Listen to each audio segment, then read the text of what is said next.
یہ بغیر دیکھیں بغیر ستون کے بغیر کسی سہارے کے چھت کھڑا ہے. یہ تمہارے دائیں بائیں اس زمین کو مضبوط کرنے کے لیے, تمہارے وزن کو برداشت کرنے کے لیے, اس زمین کو قابو میں رکھنے کے لیے اللہ نے میخوں کی طرح ان پہاڑوں کو کھڑا کیا ہے. اللہ تعالیٰ نے تمہارے لیے زمین بچھائی ہے. یہ عدم سے وجود میں جو سلسلہ آیا ہے یہ معجزہ نہیں تو اور کیا, نہیں مانا؟ تو آقا علیہ الصلوۃ والسلام نے جب وہ بار بار تقاضا کرتے کہ کوئی معجزہ دکھائیں تب ایمان لائیں گے, حضور نے فرمایا کہ میرا عظیم معجزہ قرآن ہے. میرا عظیم معجزہ قرآن پاک. قرآن. یہ جو میسج میں آپ کو دے رہا ہوں آج, یہ ہماری بھی دادی لگتی ہیں, ان کے توسل سے یہ میسج ہے, یہ انہی ہی کی طرف سے میسج ہے.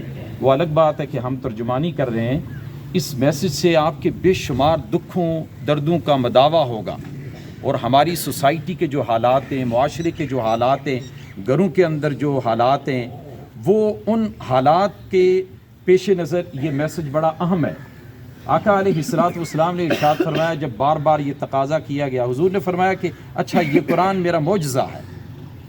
ارشاد فرمایا کہ تم عرب ہو اور زمانہ تمہاری فصاحت و بلاغت پہ بڑا ناز کرتا ہے, اور تمہاری زبان بھی عربی ہے, اور یہ قرآن یہ اللہ کا کلام بھی عربی زبان میں نازل کیا گیا ہے. تو اگر تم یہ سمجھتے ہو کہ یہ اللہ کا خدا کا کلام نہیں ہے, کسی انسان کا کلام ہے, تو تم اس قرآن کی ایک سورت کی مثل ایک تصنیف کر کے دکھا دو. لیکن پھر بھی جو مخالفین تھے انہوں نے اس چیلنج کو بھی قبول کرنے سے انکار کر دیا اور اپنے مطالبے کو بار بار دہراتے چلے گئے. اس کے بعد آقا علیہ الصلوۃ والسلام اب جو فیصلہ کرنے جا رہے ہیں, میرے مسلمان بھائیوں, یہی ہم سب کے لیے بہت بڑا پیغام ہے. ایک بھائی کے لیے بھی, ایک خامند کے لیے بھی, ایک باپ کے لیے بھی, ایک بہن کے لیے بھی, ایک ماں کے لیے بھی, ایک دوست کے لیے بھی, ایک ٹیچر کے لیے بھی. جتنا آپ اس پر اضافہ کرتے جائیں, آقا علیہ الصلوۃ والسلام ان مخالفین سے, دشمنان قرآن ہیں, دشمنان اسلام ہیں, بار بار مطالبہ کرتے جا رہے ہیں, دہراتے چلے جا رہے ہیں. حضور فرماتے ہیں کہ اب میں جو تمہارے سامنے ایک بڑا معجزہ پیش کرنے جا رہا ہوں, ایک ایسا معجزہ پیش کرنے جا رہا ہوں جس سے اس بات کا حتمی مستقل قطعی فیصلہ ہو جائے گا کہ میں اپنے دعوے میں, چونکہ حضور نے نبوت کا اعلان کیا تھا کہ میں نبی ہوں, لیکن کوئی ماننے کے لیے تیار نہ تھا. حضور نے فرمایا کہ اب میں ایک ایسا معجزہ آپ کے سامنے پیش کرنے جا رہا ہوں کہ جس کے بعد مستقل طور پر یہ فیصلہ ہو جائے گا کہ میں اپنے دعوے میں سچا ہوں یا جھوٹا ہوں. اب حضور نے یہ معجزہ پیش نہیں کیا بلکہ قرآن بول پڑا. قرآن بول پڑا اور قرآن نے کہا فقد لبثت فیکم عمرا من قبلی. آقا علیہ الصلوۃ والسلام مخالفین سامنے موجود ہیں. حضور فرماتے ہیں اچھا بتاؤ میں کوئی اجنبی ہوں؟ ایک جواب آیا کہ نہیں, آپ اجنبی نہیں, آپ ہمارے اپنے ہیں. آقا علیہ الصلوۃ والسلام نے ارشاد فرمایا, اے دشمنان قرآن, دشمنان اسلام, میرے دعوے کو نہ ماننے والوں سنو, کیا میں کہیں باہر سے آیا ہوں؟ مخالفین کہنے لگے نہیں نہیں, آپ ہمارے اندر سے ہیں. آقا علیہ الصلوۃ والسلام نے ارشاد فرمایا کہ جب میں نے یہ دعویٰ کیا کہ میں اللہ کا نبی, اللہ کا رسول ہوں, آخری نبی ہوں, تو بتاؤ اعلان نبوت سے پہلے ساری زندگی کیا میں نے تمہارے ساتھ بسر نہیں کی؟ ایک ہی جواب تھا, آپ نے ساری زندگی ہمارے اندر بسر کی ہے. تو آقا علیہ الصلوۃ والسلام نے 3 مرتبہ ارشاد فرمایا سوچو سوچو سوچو, غور و فکر کرو, تدبر کرو, اور پھر یہ فیصلہ کرو کہ ایسی زندگی کسی سچے کی ہوتی ہے یا جھوٹے کی. تو ایک ہی جواب تھا, سب کی نگاہیں جھک گئی, سب کی گردنیں جھک گئی, اور سب کا ایک ہی جواب تھا نہیں, جو آپ کی زندگی ہے یہ حقیقت میں ایک سچے نبی کی زندگی ہے. ہم آپ کی اس شہادت کو تسلیم کرتے ہوئے آپ پر ایمان لاتے ہیں.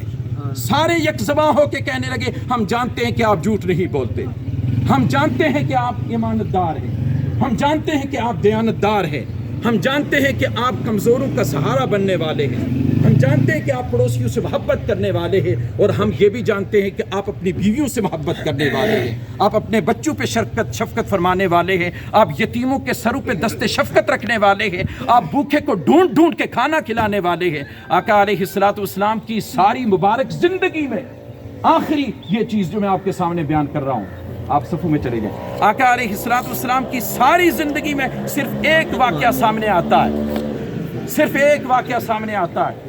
آقا علیہ الصلوۃ والسلام جب بھی اپنے گھر کے اندر داخل ہوئے, تو آپ نے سب سے پہلے سلام کیا سبحان اللہ، اور اس کے بعد آپ مسکرائے۔ ایک دن ایسا ہوا کہ آقا علیہ الصلوۃ والسلام دکھوں کے مارے تھکے ماندے ہارے لوگوں کے معاملات سنتے، دعوت دیتے، لوگ پتھر مارتے، لوگ جملے کستے، لوگ گالیاں دیتے، گالم گلوچ کرتے۔ آقا علیہ الصلوۃ والسلام کی یہ سنت تھی کہ آپ کرب کو، غم کو، دکھ کو گھر کی دہلیز سے باہر چھوڑ کر گھر کے اندر ایسے داخل ہوتے تھے جیسے آپ پر کوئی دکھ اور غم ہے ہی نہیں۔ پھر گھر کا ماحول ایسا ہوتا تھا، گھر کے بچے ایسے، گھر کی بیویاں ایسی ہوں گی جب آقا علیہ الصلوۃ والسلام کی سیرت کو اپنائیں گے۔ آقا علیہ الصلوۃ والسلام ساری زندگی کا ایک واقعہ ہے کہ گھر کے اندر بغیر سلام کے داخل ہو گئے۔ سیدہ خدیجۃ الکبریٰ رضی اللہ تعالی عنہا، مکہ مکرمہ کی بات ہے، اپنے گھر کے اندر جب داخل ہوئے تو سیدہ خدیجۃ الکبریٰ ارشاد فرماتی ہیں آپ کا مزاج کیسا ہے؟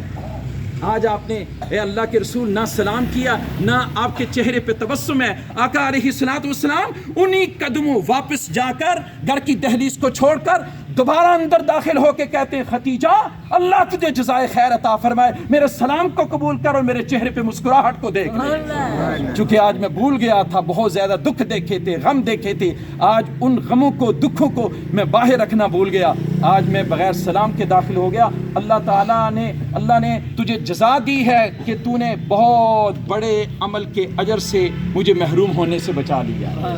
جب آپ کی زندگی ایسی ہوگی کسی گھر کے اندر دکھ نہیں رہے گا، مصیبت نہیں رہے گی، پریشانی نہیں رہے گی، نظر انداز کرنا سیکھیں، برداشت کرنا سیکھیں، صبر کرنا سیکھیں۔ انشاءاللہ العزیز وہ وقت دور نہیں جب ہماری سوسائٹی ایک دوسرے کے ساتھ ابھی بھی جڑی ہوئی ہے اور جڑ کے رہنا